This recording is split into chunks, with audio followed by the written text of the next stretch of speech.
Hey, welcome to People Stories. This story represents struggles of a girl named Disha who has no one left at her side and how she makes incredible decisions. If you like stories that has drama, ambitions, and revenge, then stick till end and leave a comment. The night my father looked me dead in the eyes and said, "You are nothing without this family," I was standing in the marble foyer of a $12 million townhouse in Pacific Heights, San Francisco, a home he built with money I had quietly multiplied 100 times over. I didn't cry. I didn't beg. I didn't throw a single word back at him. I picked up my carry-on bag, the one with the broken zipper I'd never bothered to replace because I've never needed to announce anything about myself, and I walked out into the California fog like I owned the street, which, technically, I kind of did.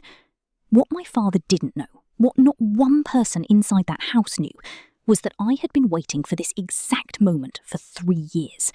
Every calculated dinner where they talked around me like I was part of the wallpaper, every holiday where Camille sat at the head of the table my mother used to own, every Sunday call where my father asked about Priya's Instagram numbers before asking if I was even alive. I had been watching all of it, cataloguing all of it, and building something so far above their comprehension that when the time came, they wouldn't even understand what had hit them until it was already done. I stepped off the front porch. The door clicked shut behind me. Pacific Heights fog rolled in off the bay the way it always does at that hour. Low, cold, erasing everything. Curtis was already at the curb. He opened the car door without a word. I got in, and I did not look back. Here's the first thing you should know about me. I never look back. Here's the second. I had planned every single second of what came next. And here's the third, the thing that would have drained every drop of colour from my father's face if he'd known it while he was standing in that foyer delivering his little speech. 2 of the properties inside the estate he was so proud of, the ones generating the most consistent rental income, the ones Camille had restructured into her new LLC, those properties already had my name on the deed. But I'm getting ahead of myself. To understand how a quiet girl becomes the most dangerous woman in the room, you have to start at the beginning. You have to start with a family that made the catastrophic mistake of confusing silence for weakness. You have to start with a 9-year-old girl who lost her mother and learned, in the aftermath of that loss, that the world does not protect women who wait to be seen. It only respects the ones who make themselves impossible to ignore. That girl grew up, and tonight, walking away from that foyer, she was just getting started. My name is Disha Kapoor. I am 31 years old. I drink oat milk lattes I make myself every morning. I wear thrifted blazers over $5,000 silk blouses because I genuinely find it funny. And I have not once in my adult life told another living person what I am actually worth. Not a therapist, not a close friend, not a single ex-boyfriend, no matter how serious things got. $3.6 billion, spread across 4 shell companies, 2 sovereign wealth fund partnerships, a real estate trust, and a Series B equity stake in a biotech firm scheduled to go public in exactly 47 days. My father, Rajan Kapoor, believes I do something in finance. My stepsister, Priya, who has 340,000 Instagram followers and a lifestyle brand called Priya in Bloom that sells $68 candles, thinks I'm jealous of her. My stepmother, Camille Fontaine Kapoor, thinks I'm a sad, brittle girl who never emotionally recovered from losing her mother and has spent 20 years punishing the family for it. They are all, every single one of them, catastrophically wrong. Here's the Kapoor family portrait. My father built his San Francisco real estate empire in the 90s by marrying strategically and liquidating faster than his competition. He is sharp, charming, and completely incapable of loving anyone who doesn't actively reflect his success back at him like a mirror. My mother, Sunita, was a data scientist, brilliant, quiet, and full of a warmth that I still feel sometimes in unexpected moments. She died of ovarian cancer when I was 9 years old. She left me 3 things: her brain, her eyes, and the lesson that the world does not come looking for quiet women. They have to build their own doors and walk through them alone. My father used her $200,000 life insurance policy on a kitchen remodel less than a year after her funeral. He married Camille Fontaine 18 months later. Camille was French-American, blonde, 10 years his junior, and the most efficient social climber I have ever had the privilege of studying up close. She arrived with one daughter, Priya, age 7, already fluent in the art of the performative cry. I was 10. I understood within days that I was no longer the main character in my father's story, so I made a decision that changed everything. I stopped trying to be seen inside that house and started building something so large that the whole world would eventually have no choice but to look. They never noticed. That was their first mistake, and they made it for 21 years without stopping once to wonder why the quiet daughter never seemed to need anything from them. People who stop needing you are not defeated. They are dangerous. But they'd figure that out soon enough. I left for MIT at 17 on a full academic scholarship. The exact same week, my father threw a dinner party. Not for me, but for Priya, who had just been accepted to USC on a donation-assisted admission that cost my father $40,000. He stood at the head of the table, toasting her potential. I was in my room, packing a second-hand graphing calculator and one duffel bag. I didn't say goodbye at dinner. I said goodbye in the morning, briefly, and I walked to the cab myself. I graduated MIT in 3 years, applied mathematics and computer science, and I did not go to a single homecoming, did not call home unless called first, and did not slow down for a single moment. Then Stanford for a master's in financial engineering, simultaneously building a quantitative trading algorithm in a studio apartment that contained a beanbag, a dual monitor setup, 2 changes of clothes, and approximately $600 in ramen packets. I slept 4 hours a night. I was happier than I had ever been in Pacific Heights. By 24, my algorithm was managing $70 million for a boutique hedge fund in Menlo Park. The fund's partners thought I was a prodigy. I thought I was just someone who had learned to survive without a net. By 26, I bought the fund, not with investor capital, with my own money, accumulated from 3 years of performance fees and a side bet on an early cryptocurrency position that I had made and nearly forgotten about. By 28, I was quietly acquiring equity stakes in early-stage companies the way other people collect houseplants, casually, instinctively, in very large numbers, and without ever making the news. I had a rule. No press. No interviews. No Forbes lists. The moment you're on a list, people start counting what you have, and people who count what you have start wanting pieces of it. By 30, my net worth crossed $1 billion on a Thursday afternoon while I was on a Peloton watching a docu-series about tigers. I did not pause the episode. I never told my father any of this, not because I was ashamed, because I understood, in the bone-deep way that only invisible children understand, that the moment he knew what I had built, I would stop being Disha and become a resource, an asset, a thing to be managed and monetized by the people who had never once invested in me. I had spent my childhood being overlooked. I was not about to spend my adulthood being consumed. So I kept quiet. I kept building. And then my father called and said he was sick. And here is where my own story nearly got away from me. I went home. He called on a Wednesday morning, first time in 2 years. The voice that had delivered every Christmas toast I ever attended alone, every birthday call 3 days late, every vague, proud of you, sweetheart, that always felt like it was meant for someone else. That voice said, atrial fibrillation, could get serious, might need surgery. And then it did the thing I had genuinely never heard it do in 31 years. It cracked. Just slightly, just for a half second, like a single tile giving way in a floor you've walked across your whole life. That was all it took. Because I am, despite everything, still the daughter of Sunita Kapoor, who believed in second chances the way other people believe in gravity, not as a choice, but as a condition of being human. I packed my carry-on with the broken zipper, and I flew back to San Francisco, and I moved into my childhood bedroom. Purple walls, water stain on the ceiling shaped like Sri Lanka, narrow window showing a sliver of bay if you pressed your face to the glass at exactly the right angle. Within 48 hours of being back in that house, I had already begun to understand that I had walked directly into something constructed specifically for me. My father was not dying. He was consolidating. Priya was at a brand deal brunch in the marina. My father was at his cardiologist, which took, as I had now confirmed over multiple weeks of observation, exactly 40 minutes and required no intervention whatsoever beyond a prescription refill. I had 90 minutes. I used them well. The document folder was tucked behind my father's vintage armoire, the one he'd had since his first apartment in the Richmond district when he was 26 years old. I was not snooping, or at least I was not snooping beyond what any woman who has built a multi-billion-dollar institution on the foundation of pattern recognition can reasonably call due diligence. The folder held a draft amendment to my father's estate documents. The original will, filed 4 years ago, had divided his estate 3 ways, 1/3 each to me, Priya, and a charitable trust.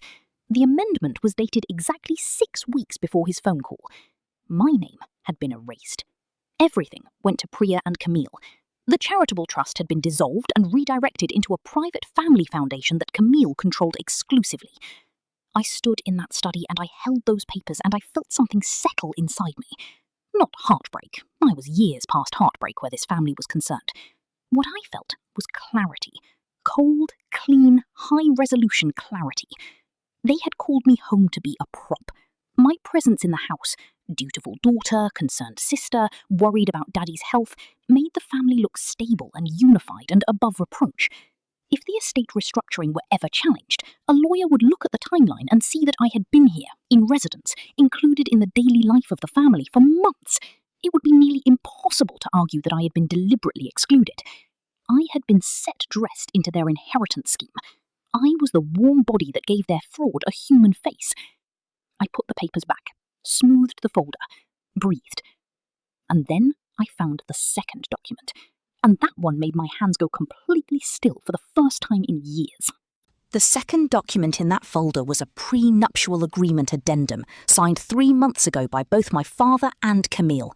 It ring-fenced every asset inside Fontaine Kapoor Holdings from any future divorce or estate dispute. Reading it felt like watching a film where you suddenly understand that a character you thought was a bystander has been running the plot the entire time. Fontaine Kapoor Holdings had been capitalised using money my father had liquefied from properties he and I had discussed extensively over the past 3 years. Holiday meals, Sunday calls, casual conversations where I'd offered analysis about cap rates and asset allocation, because I thought that was simply what families did. They had extracted my expertise from me across a decade of dinners. They had used it to structure a deal that surgically removed me from everything. I put the documents back exactly as I found them, and I walked to the kitchen and I made chamomile tea, and I sat at the marble island where I had done homework at age 11, and I made a list in my head. Not an emotional list, a strategic one, the kind I build before a major acquisition. 3 days later, the dinner happened.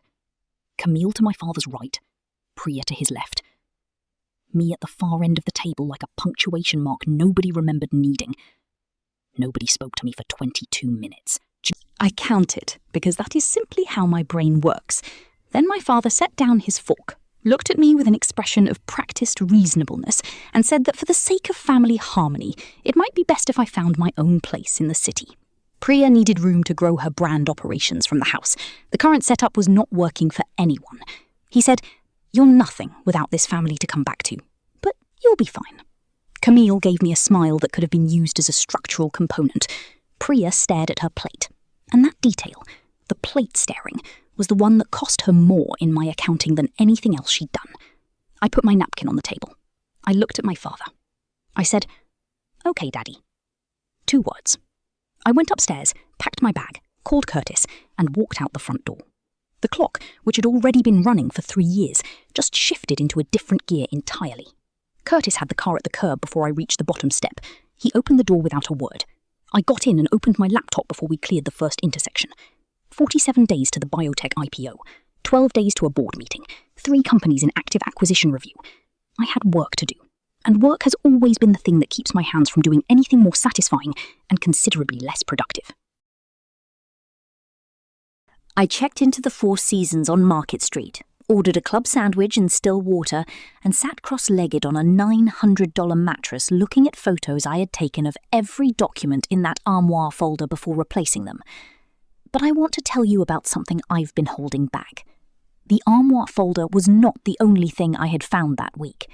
4 days before dinner, I was alone in the mudroom when I noticed Camille had left her Goyard tote on the bench. I picked it up to move it. The lining in one corner was stiff, stiffer than Goyard canvas has any reason to be. I unzipped the interior panel pocket. There was a secondary folder, slim and sealed, pressed into the lining seam. The kind of thing you only find if you are actively looking, or if you have trained yourself to notice when something in a room is not quite right. I opened it. I photographed every page under the mudroom light, my thumb in a different position for each shot so I could verify the order later. I replaced it exactly as I found it, zipped the pocket, set the bag back on the bench at the same angle. I never mentioned it to anyone. I had not yet let myself fully process what those pages contained because I needed to be in a stable location, alone, with time to think it through methodically. Sitting in the Four Seasons now, I opened those photos for the third time. And what I was looking at wasn't about real estate. It wasn't about a prenup or an LLC or an inheritance. What I was looking at was evidence that Camille Fontaine had never chosen my father. She had been assigned to him. And the person who assigned her was someone I had actually met. 3 years before Camille married my father, she was in a documented relationship with a man named Soren Dolby, Danish, mid-40s, founder of a well-regarded impact investment fund headquartered in Soma, with a public profile built on responsible capitalism, and a private ledger that told an entirely different story.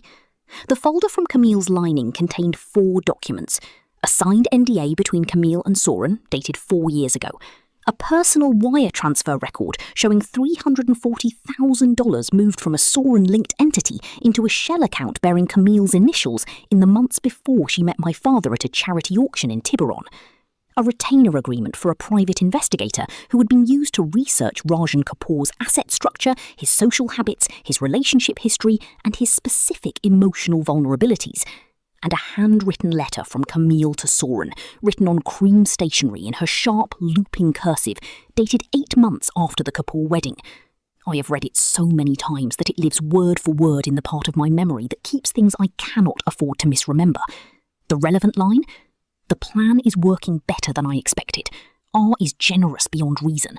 By the time he understands the structure, it will be too late to unwind. Stay patient.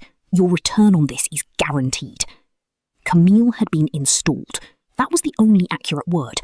Placed deliberately into my father's orbit by Soren Dolby, who needed a trusted operator inside the Kapoor portfolio, because 2 of his fund's largest limited partners were entities engaged in a quiet, years-long acquisition of San Francisco commercial real estate at below-market prices, a strategy that required inside access to private owner intentions, not public listing data. My father wasn't just being manipulated by his wife, he was being harvested. His relationships, his trust, his estate, all raw material. And here's the detail that gave the whole situation its darkest irony. I had met Soren Dolby 14 months ago, Aspen, private equity conference.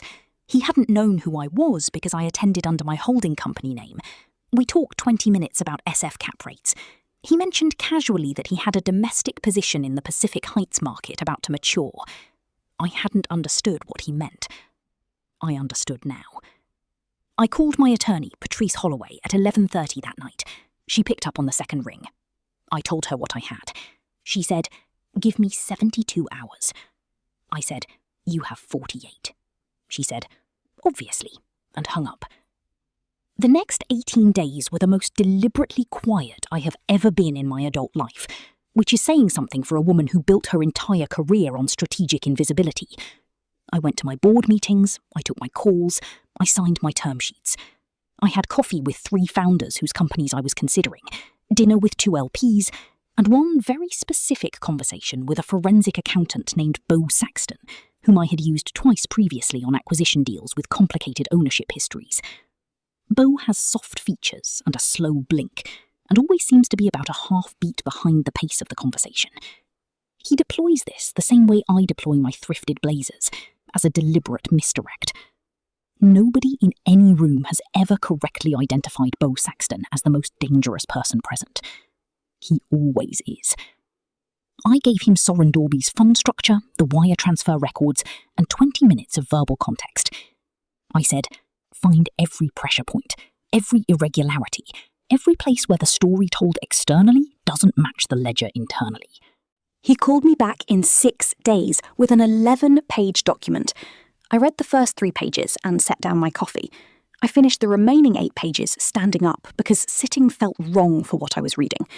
Meanwhile, my family existed in the warm certainty that the problem had resolved itself. Priya posted 3 times a week, Camille attended her gala planning committee and was photographed at a charity luncheon in a yellow Valentino dress. My father lunched at his club and took his heart medication and believed the quiet daughter had quietly disappeared, as quiet daughters in wealthy families tend to do when they are no longer useful. He sent me exactly 1 text in those 18 days. It said, "Hope you've settled somewhere comfortable. Let me know if you need anything." The confidence required to send that message.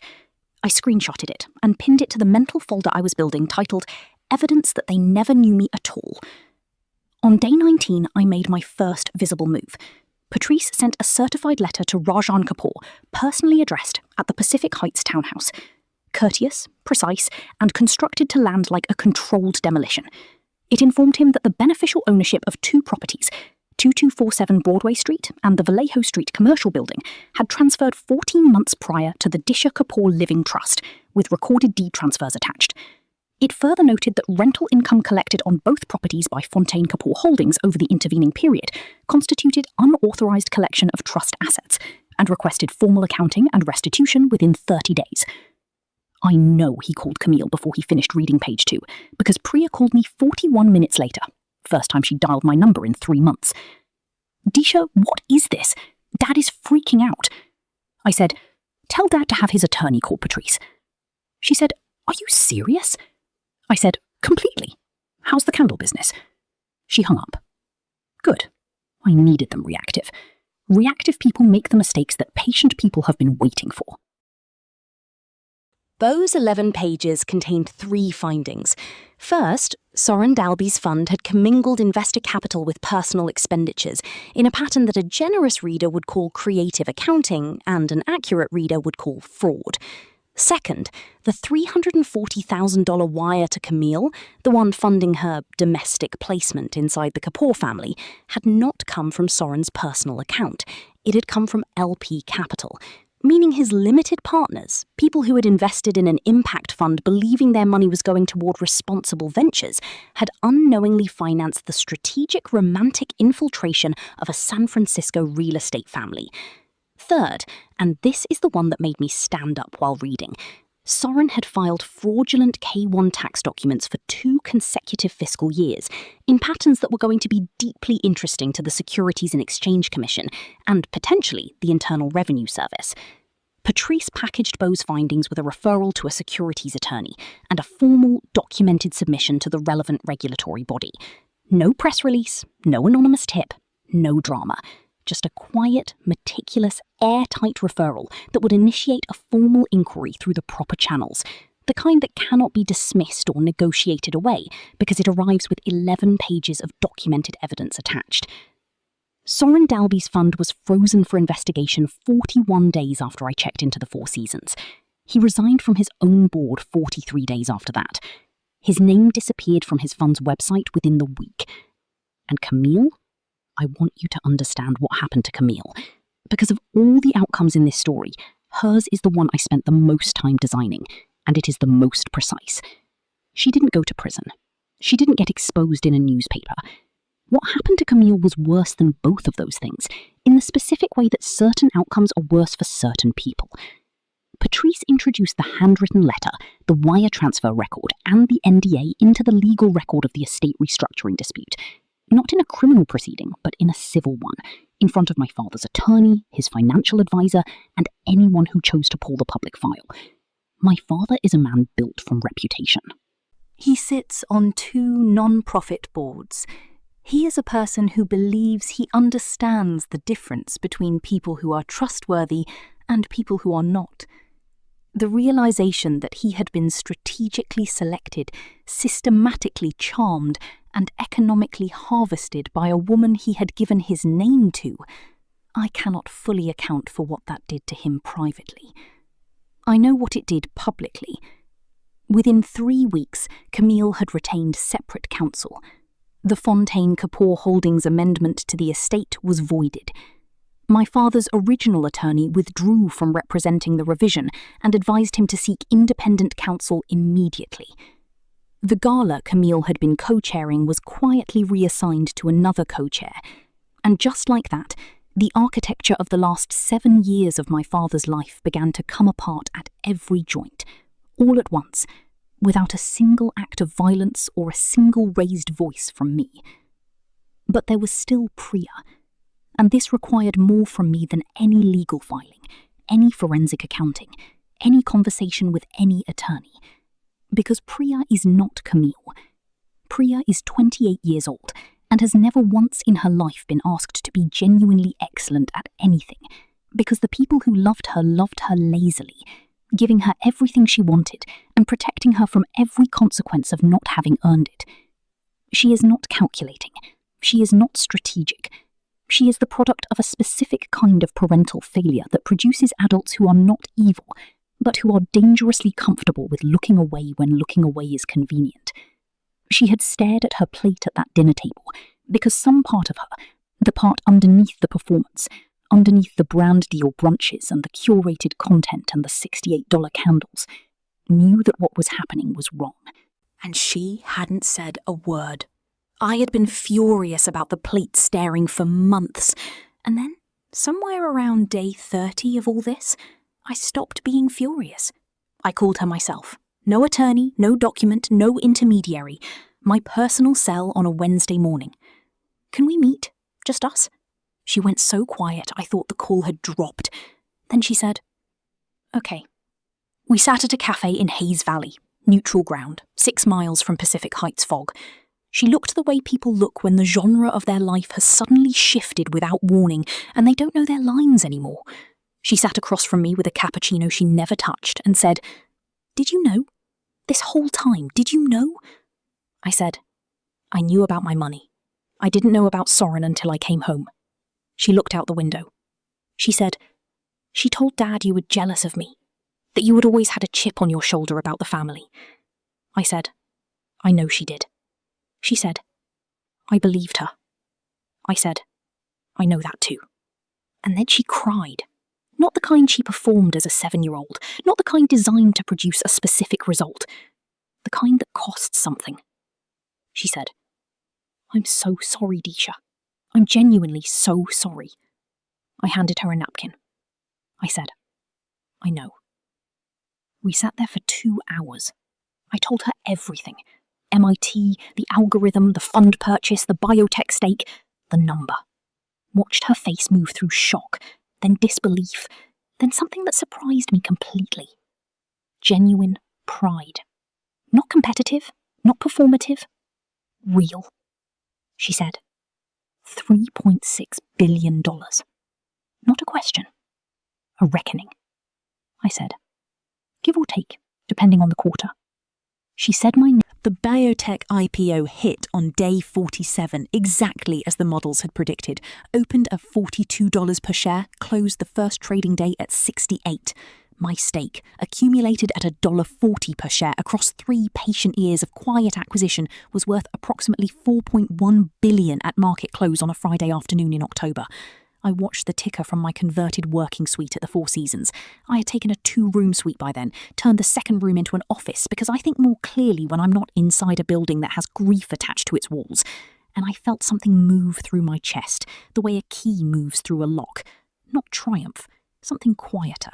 Resolution. The particular piece of a long calculation finally completing.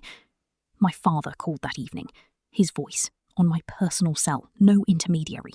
He didn't say anything for the first several seconds, and I didn't fill the silence. Then he said, "I didn't know." I said, "Which part?" He said, "Any of it." Long pause. He asked about the properties, the timeline, how long I had known, when it started. I answered every question plainly and without cruelty, because cruelty has never been the point. He said, "I should have," and stopped. I said, "Yes." Just that one word. Yes. You should have seen me. You should have, at some point across 31 years, looked up from the life you were curating and noticed that the quiet daughter was becoming something extraordinary directly in front of you. You should have understood that Sunita's child was always going. I said, I know, Daddy, and I meant it. I didn't tell him we were fixed. I didn't promise holidays or Sunday calls or any of the tidy resolutions that this kind of story is supposed to produce. What I said was the truest thing I had. I know you're sorry. I know you were deceived. I know that some of what happened was Camille, and some of it was you, and some of it was a family that never learned how to see its most capable member. I knew all of it. What came next between us was going to take time, and I have earned the right to know that time is something you can afford when you no longer need anyone's approval to know exactly who you are. Camille moved to a condo in Noe Valley 6 weeks later. The divorce was filed the month after. Soren Dorby's fund remains frozen.